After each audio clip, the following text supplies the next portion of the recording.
Assalamualaikum warahmatullahi wabarakatuh. Selamat datang di channel Calon Surga Temboro Madinahnya Indonesia. Jangan lupa subscribe, like, dan share, pencet tombol loncengnya supaya Anda mendapatkan video tentang informasi Temboro. Assalamualaikum warahmatullahi wabarakatuh.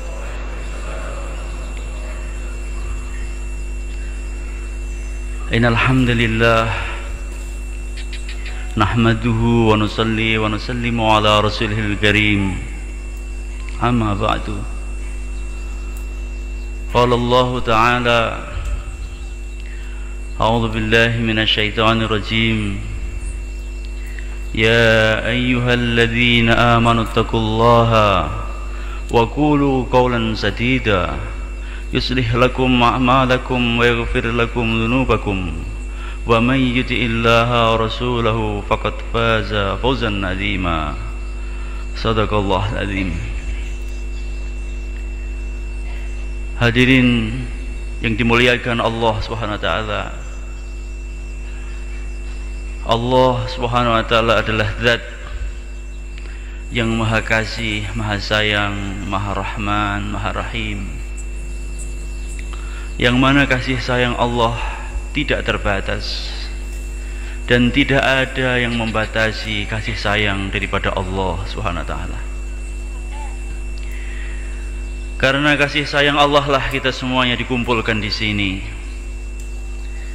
Karena kecintaan Allah, Allah telah membawa kita berkumpul di tempat yang mulia ini.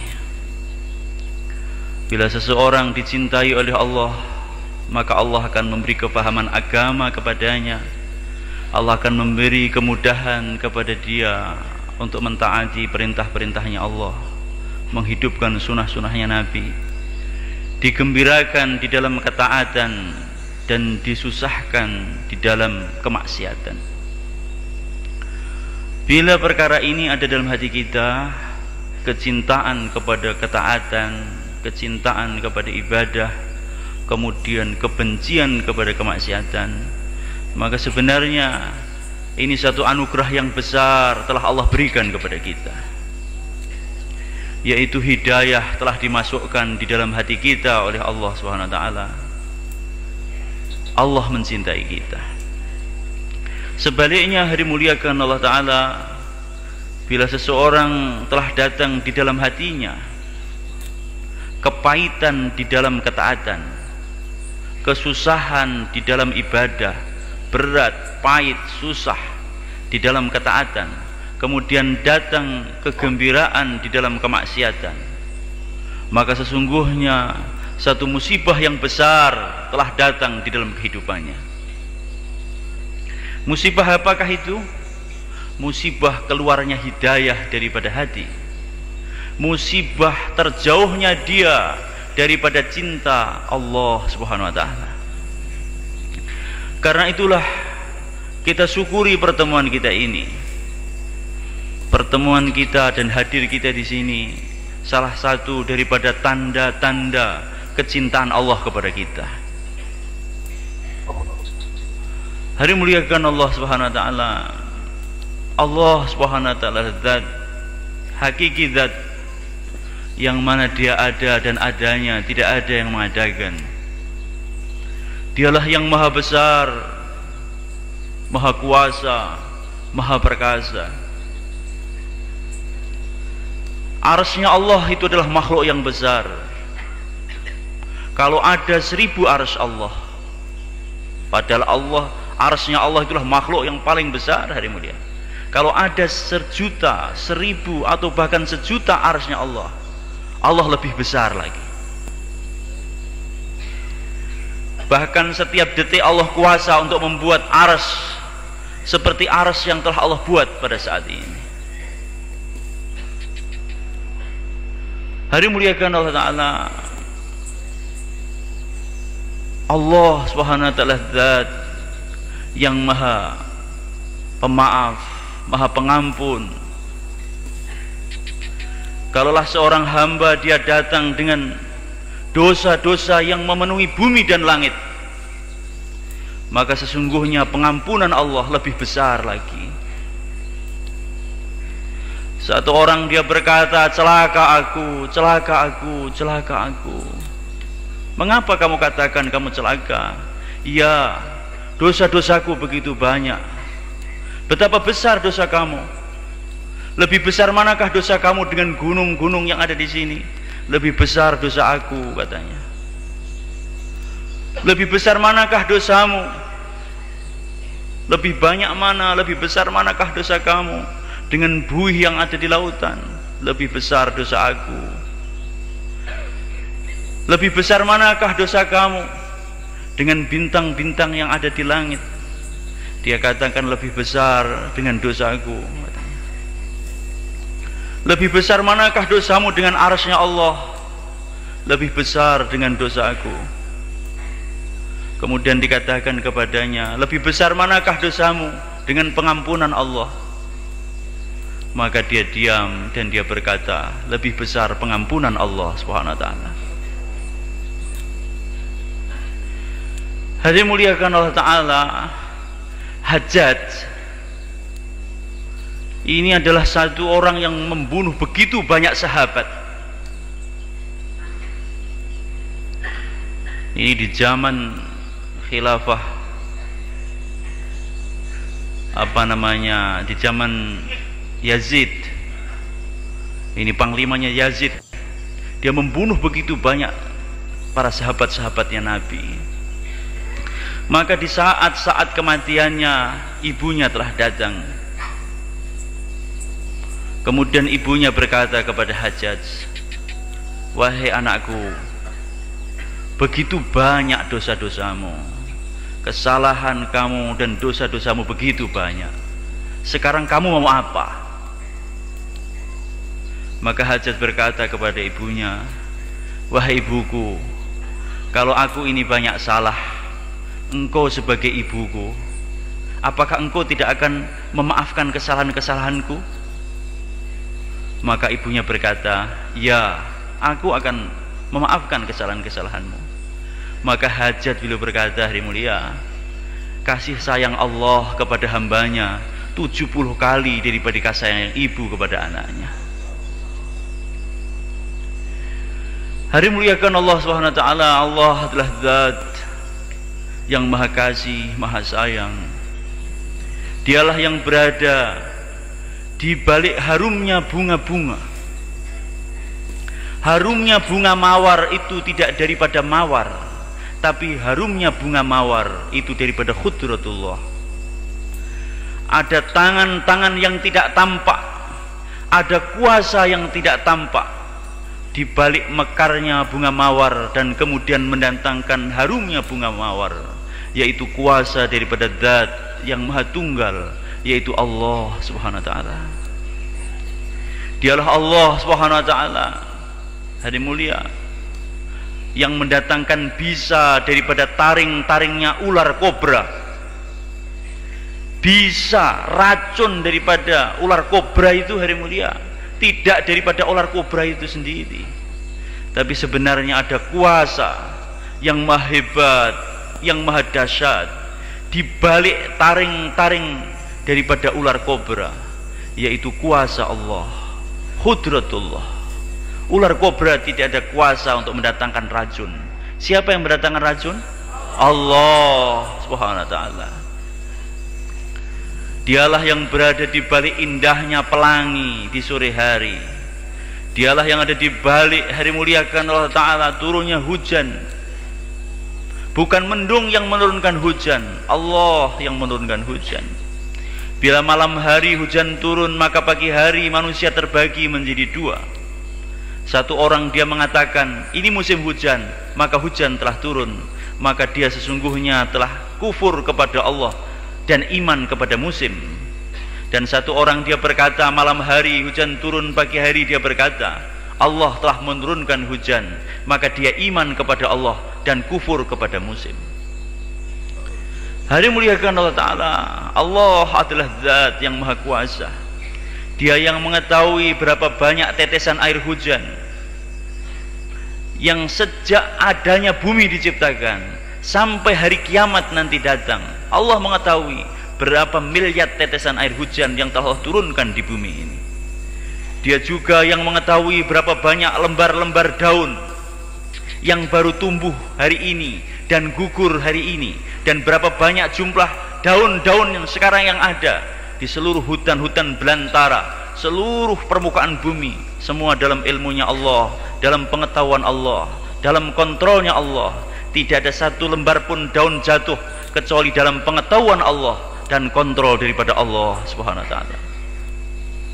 Allah Subhanahu wa ta'ala zat yang maha kuasa, makhluk tidak ada kuasa. Kita mau membawa keagungan Allah, keyakinan kepada keagungan Allah di dalam hati kita, dan kita mau membawa keyakinan keagungan kepada Allah ini dalam hati-hati umat seluruh manusia, seluruh alam sampai hari kiamat. Bagaimana? Insyaallah hari mulia. Sampaikan kalimah ini kepada raja-raja, menteri-menteri, gubernur-gubernur, bupati-bupati, camat-camat, lurah-lurah, Jogoboyo, Jogotirto, kami tua, bayan, rakyatnya, orang kaya, orang miskin. Bawa kalimah ini, bahwa la ilaha illallah Muhammadur Rasulullah. La ilaha illallah adalah kuncinya surga. La ilaha illallah kuncinya surga. Siapa mengucapkan kalimah ini, Allah akan mengampuni dosa-dosanya. Walaupun dia sudah dosa 90 tahun, hari mulia, hidup di dalam kekufuran, tidak pernah sholat, tidak Islam, kemudian di akhir hayatnya dia mengucapkan la ilaha illallah, Allah ampuni dosa-dosanya. Hari muliakan Allah Ta'ala. La ilaha illallah kuncinya surga. La ilaha illallah adalah jalan kejayaan, jalan keselamatan. Kita mau tanamkan kalimah ini dalam hati kita, sehingga tidak ada yang dicintai kecuali Allah, tidak ada yang dirindui kecuali Allah, tidak ada yang ditakuti kecuali Allah, tidak ada yang diharapi kecuali Allah, tidak ada tempat bersandar kecuali Allah, tidak ada tempat bergantung kecuali Allah. Hanya Allah saja, karena Dia zat yang maha kuasa, maha perkasa. Hari muliakan Allah Subhanahu wa ta'ala. Iman adalah kunci daripada amal agama. Bila ada iman, maka akan ada kesenangan, kemudahan dalam mengamalkan agama. Hari mulia, hari muliakan Allah Subhanahu wa ta'ala. Agama ini adalah seperti ruh bagi badan manusia. Jasad, hari mulia, ini hidup karena ada rohnya, dan roh itu hidup karena ada agamanya.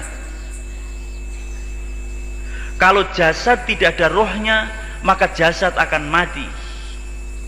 Dan kalau roh tidak ada agamanya, maka roh ini juga akan mati. Perbedaan orang yang zikir dan orang yang tidak zikir seperti orang hidup dan orang mati. Orang-orang yang tak zikir seperti orang mati, orang yang berzikir seperti orang yang hidup. Jadi ini roh ini akan menghidupkan, agama itu akan menghidupkan roh bagi diri manusia.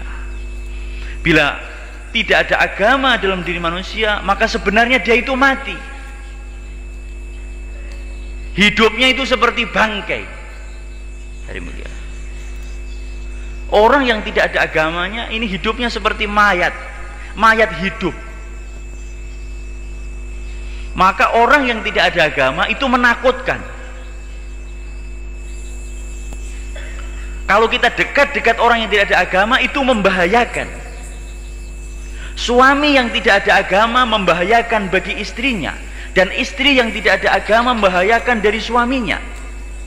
Orang tua yang tidak ada agama membahayakan anak-anaknya. Bila roh telah keluar daripada jasad, hari muliakan Allah Ta'ala, maka jasad tidak bisa bergerak. Warna jasad jadi berubah, kemudian bau jasad jadi berubah. Bau busuk akan keluar, dan kemudian penyakit akan keluar daripada jasad yang tidak ada rohnya. Jari-jari akan lepas, kepala akan lepas, ruas-ruas daripada tubuh manusia akan merotoli satu-satu. Karena apa? Karena tidak ada ruhnya. Demikian juga lah ini kehidupan. Kalau tidak ada agama, hari mulia, maka kehidupan akan jadi rusak.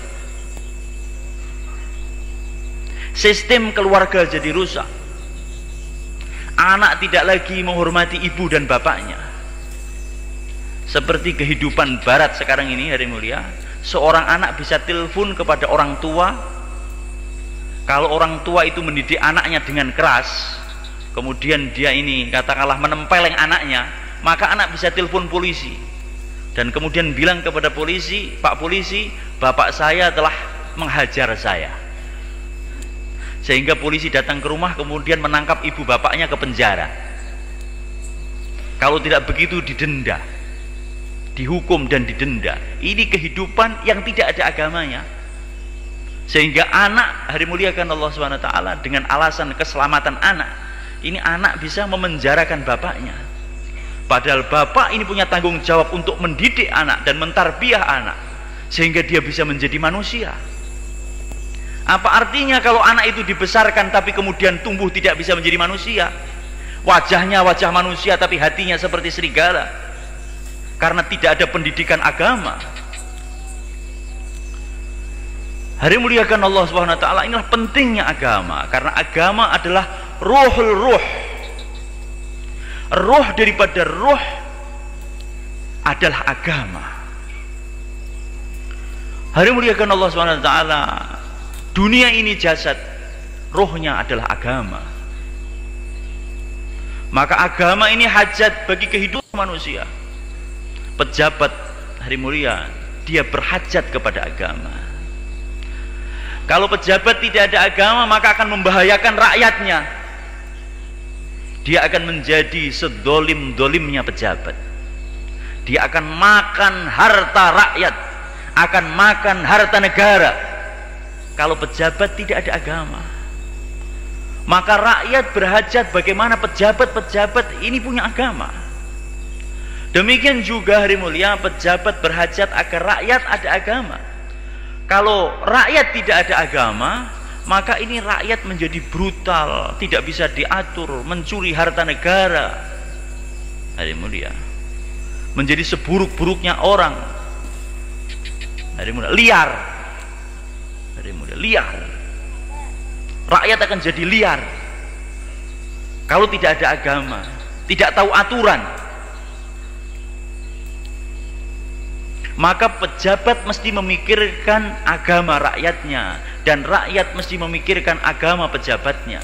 Ibu mesti memikirkan agama bagi anaknya, dan anak mesti memikirkan agama bagi orang tuanya. Karena kalau orang tua tidak ada agama, ini berbahaya bagi anak. Kalau anak tidak ada agama, berbahaya bagi orang tua. Tapi bila anak ada agama, orang tua ada agama, rakyat ada agama, pejabat ada agama, maka akan datang hayatan thayyibah, kehidupan yang baik, kehidupan yang menyenangkan. Hidup lebih baik daripada mati, dari mulia, kalau ada agama. Tapi kalau tidak ada agama, mati lebih baik daripada hidup. Tinggal di bawah bumi lebih baik daripada tinggal di atas bumi kalau tidak ada agama. Bila tidak ada agama, maka akan datang kerusakan dalam kehidupan, karena agama adalah ruh bagi kehidupan di dunia ini. Perdagangan akan jadi rusak, pemerintahan akan jadi rusak. Hari mulia, hukum jadi tidak karu-karuan kalau tidak ada agama.